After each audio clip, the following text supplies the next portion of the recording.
Bon, messieurs, je vous explique. Ici, apparemment, on n'a pas mis les numéros.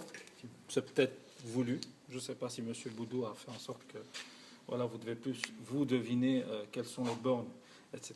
Donc, pour information, pour savoir quel est le circuit de puissance, différencier le circuit de puissance du circuit de commande, on utilise donc une mesure.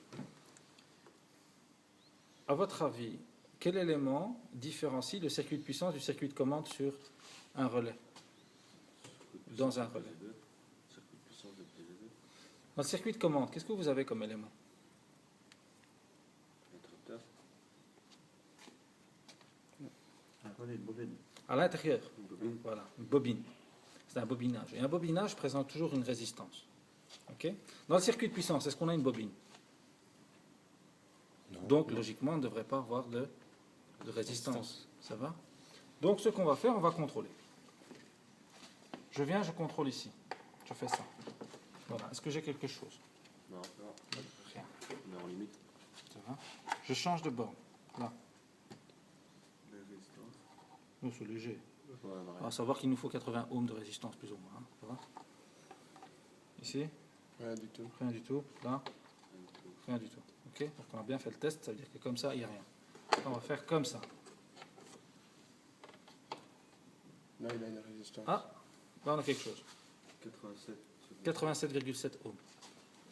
Ça va? Ça, Donc ça veut dire quoi? circuit de puissance. Là, c'est le circuit de commande. Circuit de commande. Voilà. On a un circuit de commande. Donc c'est là où on a la bobine. Ok? Donc ça veut dire que mes deux Le 85 doivent être, eux, alimentés par l'élément que tu as dit tout à l'heure, quoi? L'interrupteur. L'interrupteur. Donc l'interrupteur doit venir alimenter cette bande-ci. Mais pour qu'une bobine devienne magnétique, qu'est-ce qu'il faut? Il faut un plus et un moins.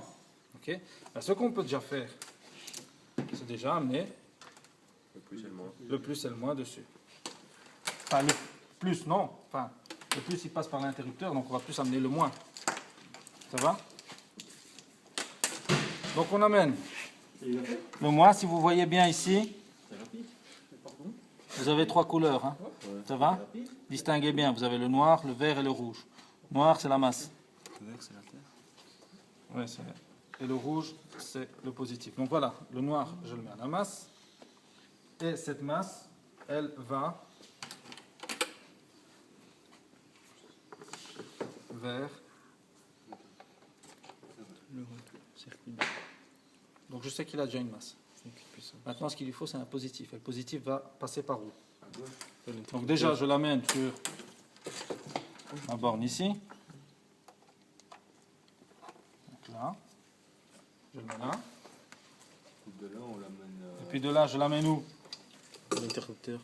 Directement vers l'interrupteur, effectivement. C'est de l'interrupteur au. Et de l'interrupteur, donc on rentre par là et on ressort par ici. Au relais. Directement, effectivement, on relève.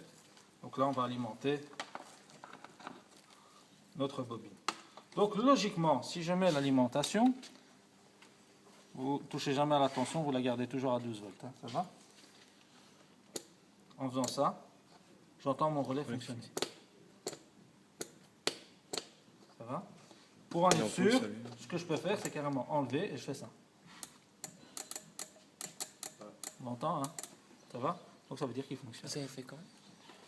Simplement enlever, je touche la borne. Ah, ok. Ça va? On entend fonctionner. Ouais. Là, on a fait le circuit de commande. Maintenant, circuit de puissance. Mon ampoule. Pour que mon ampoule s'allume, il lui faut même chose que la bobine. Un plus et un moins. On peut déjà amener une masse dessus. Ok? On amène une masse dessus. Voilà, il y a déjà un moins. Donc maintenant, il ne manque plus que le plus. Le plus va provenir d'où? Du relais. Effectivement, du relais. Donc ça veut dire que l'entrée est par ici et la sortie est par là. Donc j'amène du positif. On doit pas prendre la droite de l'interrupteur. Ah non, vu que c'est un circuit de puissance, c'est un direct, c'est du 30, c'est du positif direct qui vient de la batterie directement à votre 30, de votre relais. Voilà. Du relais, je ressors pour aller directement à mon ampoule. Mais bon, ici, il faut savoir que vous avez deux bornes, hein, le 87 et le 87A. Donc ici, il est en Il y en a un inverseur. permanent, un qui est fermé. Ouais. Voilà. Ça va? Donc là, comme vous voyez, ça lui. Vous faites ce montage-là. À un moment, il ne devrait pas y avoir de problème. Ça va?